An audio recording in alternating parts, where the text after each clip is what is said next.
आज चाहिँ हामी हाम्रो श्री सफ्टवेयरको होटल सफ्टवेयरको डेमो भिडियो हेर्न गइरहेको छौँ। यो चाहिँ हाम्रो लगइन पेज भयो। यहाँ हजुरले जिमेल र पासवर्डबाट लगइन गर्न सक्नुहुन्छ। लगइन गरिसकेपछि हजुरको ड्यासबोर्ड खोल्छ। ड्यासबोर्डमा के हेर्न मिल्छ भन्दाखेरि सुरुमा तपाईँको क्यास इन ह्यान्ड भयो। त्यसै गरी रिसिभेबल एमाउन्ट कति छ त्यो हेर्न मिल्यो, पेएबल एमाउन्ट कति छ त्यो हेर्न मिल्यो, क्यास इन ब्याङ्क कति छ त्यो हेर्न मिल्यो।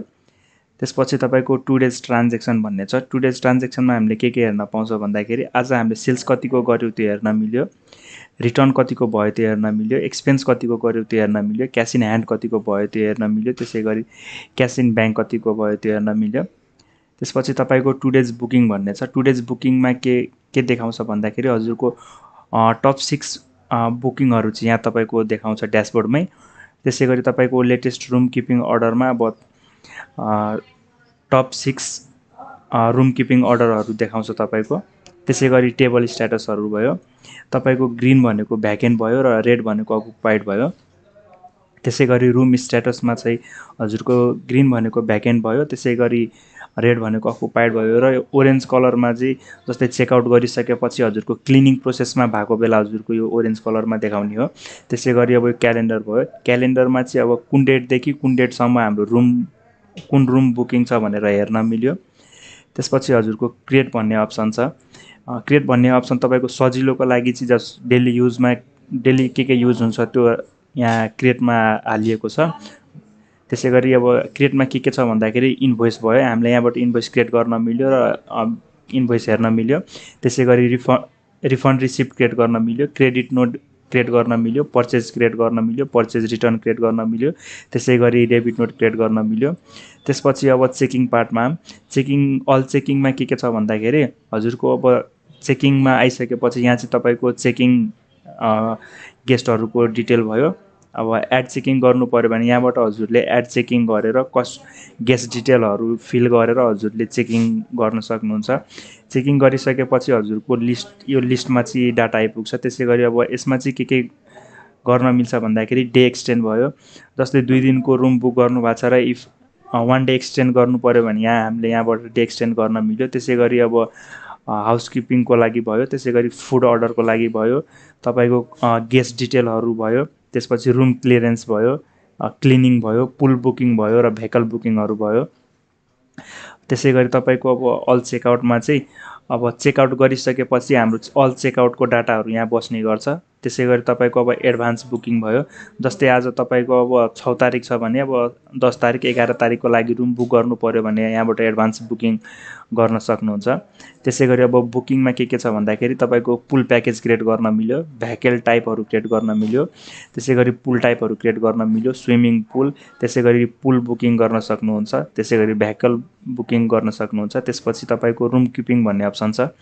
यसमा चाहिँ जस्तै अब रुम हाउसकिपिङ अथवा रुम किपिङको लागि तपाईँले आइटम के सर्भ गर्दै हुनुहुन्छ त्यो आइटमहरू क्रिएट गर्न मिल्यो यहाँबाट चाहिँ। अब हाउसकिपिङको लागि अर्डरहरू आएको सबै तपाईँको अर्डरमा बस्ने भयो। त्यसै गरी कस्टमर भन्ने अप्सन छ। कस्टमरमा हजुरले यहाँबाट कस्टमरहरू एड गर्न सक्नुहुन्छ। त्यसै गरी अर्डर म्यानेजमेन्टमा यहाँबाट हजुरले जस्तै कि अर्डर म्यानेजमेन्टको लागि हजुरलाई किचनको लागि, वेटरको लागि, बारको लागि मोबाइल एप प्रोभाइड गरिन्छ, जुन चाहिँ अब वेटरले मोबाइलबाटै अर्डर लिन सक्ने भयो। त्यसै गरी अर्डर गरिसकेपछि हजुरको अब किचन र बारमा नोटिफिकेसन जान्छ यो टेबलबाट यो अर्डर आछ भनेर। जस्तै कि अब केओटीको छ भने केओटीमा जाने भयो, बिओटीको छ भने बिओटीमा जाने भयो। त्यसै गरी यो चाहिँ तपाईँको टेबलहरू भयो। यहाँबाट अब हजुरले क्लिक गरेर अब अर्डर लिन सक्नुहुन्छ। त्यसै गरी अर्डर एड सबमिट गरिसकेपछि तपाईँको अर्डर लिस्टमा आउँछ कुन कस्टमरको कुन टेबल नम्बरको अर्डर के हो भनेर सबै यहाँबाट हेर्न सक्नुहुन्छ। त्यसै गरी अब मेन्यू र बार आइटम भन्ने छ। मेन्यूमा हजुरले सबै किचनको आइटमहरू एड गर्न सक्नुहुन्छ। त्यसै गरी बार आइटम भयो, यहाँ पनि अब हजुरले बार आइटमहरू एड गर्न सक्नुहुन्छ, स्न्याक्स आइटमहरू एड गर्न सक्नुभयो यहाँबाट। त्यसै गरी टिकट भयो। टिकटमा अब हजुरले जस्तै कि अर्डर प्लेस भइसकेपछि अब केओटीमा अर्डर आउने भयो र बिओटीको बिओटीमा आउने भयो। त्यसै गरी तपाईँको इन्भेन्ट्री भन्ने अप्सन छ। इन्भेन्ट्रीमा अब जस्तै कि अब हाम्रो किचनको प्रोडक्टहरूलाई अब जस्तै कि तपाईँको नुन भयो, तेल भयो, त्यो आइटमहरू यहाँबाट हामीले एन्ट्री गर्न सकिन्छ। त्यसै गरी आउट अफ स्टक भयो, अब स्टक तपाईँको बारको आइटम स्टक हुनसक्छ, स्न्याक्सहरूको भयो, त्यो आइटमहरू कुन कुन स्टक आउट अफ स्टक छ भनेर यहाँबाट हेर्न सकिन्छ। त्यसै गरी अब स्टकमा के सामानहरू छ सबै यहाँबाट हेर्न सकिन्छ र स्टक एडजस्टमेन्ट गर्नु पऱ्यो भने यहाँबाट गर्न सकिन्छ। त्यसै गरी अब पर्चेज भन्ने सेक्सनमा हजुरले पर्चेज गरेको बिलहरू यहाँबाट क्रिएट गर्न सक्नुहुन्छ। त्यसै गरी पर्चेज रिटर्नको त्यसपछि तपाईँको भौचर, अब हामीले कुन कुन भौचर क्रिएट गर्न मिल्छ भन्दाखेरि फर्स्टमा तपाईँको जर्नल भौचर भयो, त्यसपछि डेबिट भौचर भयो र क्रेडिट भौचर भयो। त्यसै गरी एक्सपेन्स भन्ने अप्सनमा हामीले अब एक्सपेन्स गरेको जस्तै कि अब स्यालेरी स्टाफलाई दियौँ, केही गर्नु पऱ्यो भने यहाँबाट एक्सपेन्स क्रिएट गर्न सकिन्छ। त्यसै गरी तपाईँको ब्याङ्क एक्सपेन्सेस भयो, यहाँबाट ब्याङ्क एक्सपेन्सेस क्रिएट गर्न मिल्यो। त्यसै गरी अब ब्याङ्क भन्ने अप्सनमा हजुरले इफ चेक क्रिएट गर्नु पऱ्यो भने यहाँबाट चेक क्रिएट गर्न सकिन्छ।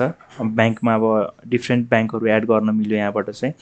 ब्याङ्क डिपोजिट गर्नु पऱ्यो भने यहाँबाट डिफ्रेन्ट ब्याङ्कहरूमा एमाउन्ट डिपोजिट गर्न सकियो। त्यसै गरी ब्याङ्क बुक भयो, जस्तो तपाईँको अब बिजनेस एकाउन्ट छ, ब्याङ्क एकाउन्ट जुनबाट चाहिँ अब कतिको पैसा गइरहेछ र कतिको आइरहेछ भनेर ब्याङ्क बुकबाट सबै डाटाहरू हेर्न सकिन्छ। त्यसै गरी ब्याङ्क कलेक्सन भयो।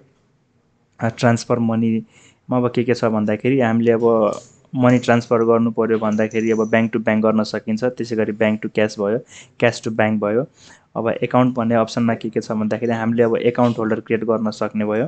त्यसै गरी चार्ट अफ एकाउन्ट क्रिएट गर्न सक्ने भयो। त्यसै गरी तपाईँको ओपनिङ एकाउन्ट्स हेड भयो, रिसिभ पेमेन्ट भयो र ओपनिङ ब्यालेन्स भयो। अब स्टेटमेन्टमा हामीले के को स्टेटमेन्ट हेर्न मिल्छ भन्दाखेरि तपाईँको सुरुमा जेनरल जर्नल भयो, त्यसै गरी लेजर एकाउन्ट भयो, ट्रायल ब्यालेन्स भयो, इन्कम भयो, ब्यालेन्स सिट र ब्याङ्क रिकन्सिलेसन भयो। अब रिपोर्ट हेर्नु परेमा हामीले के को रिपोर्ट हेर्न सकिन्छ भन्दाखेरि पर्चेजको भयो, पर्चेज रिटर्नको भयो, त्यसै गरी तपाईँको सेल्सको भयो र सेल्स रिटर्नको भयो। त्यसपछि तपाईँको युजर भन्ने अप्सन छ। युजर अब यहाँबाट हजुरले युजर क्रिएट गर्न सक्नुहुन्छ, जस्तै कि क्युओटीको लागि भयो, बिओटीको लागि भयो, रिसेप्सन्सको लागि भयो, हाउसकिपरको लागि भयो, सबैको यहाँबाट युजर क्रिएट गर्न सकिन्छ। त्यसै गरी मल्टिपल रोल्समा के गर्न सकिन्छ भन्दाखेरि तपाईँले अब युजर क्रिएट गरेको युजरलाई के एक्सेस दिनुहुन्छ त्यो एक्सेस यहाँबाट दिन सकिन्छ। त्यसै गरी तपाईँको सेटिङमा अब के छ भन्दाखेरि हामीले टेबल क्रिएट गर्न सक्यो। टेबल क्रिएट गरिसकेपछि अब वेटरलाई टेबल एसाइन पनि गर्न सकिन्छ यहीँबाट। तपाईँको क्युआर भयो, जुन हामीले मोबाइल एप प्रोभाइड गरिएको हुन्छ त्यो मोबाइल एप एक्टिभेट गर्नलाई हामीलाई यो क्युआर कोड चाहिन्छ। त्यसै गरी क्याटेगोरी भयो, क्याटेगोरी एड गर्न सकिन्छ। त्यसपछि तपाईँको कम्पनी सेटअपको लागि लेआउट र सिस्टमबाट यहाँबाट गर्न सकिन्छ। त्यसै गरी ब्रान्ड क्रिएट गर्न मिल्यो, युनिट क्रिएट गर्न मिल्यो। त्यसै गरी टेक ब्याकअपको अप्सन भयो। त्यसपछि तपाईँको रुम टाइप क्रिएट गर्न मिल्यो, रुम क्रिएट गर्न मिल्यो। त्यसपछि तपाईँको ड्राइभरको डिटेल भयो। त्यसपछि यो चाहिँ अब हजुरको नोटिफिकेसन आइकन भयो, जुन चाहिँ अब टेबलबाट अर्डर आयो अथवा हाउसकिपिङको लागि कुनै अर्डरहरू आयो भने तपाईँको नोटिफिकेसन यसरी आउने गर्छ। यो चाहिँ हाम्रो एडमिनको प्रोफाइल भयो, यहाँबाट चाहिँ लगआउट गर्न सकिन्छ। हस्त, धन्यवाद।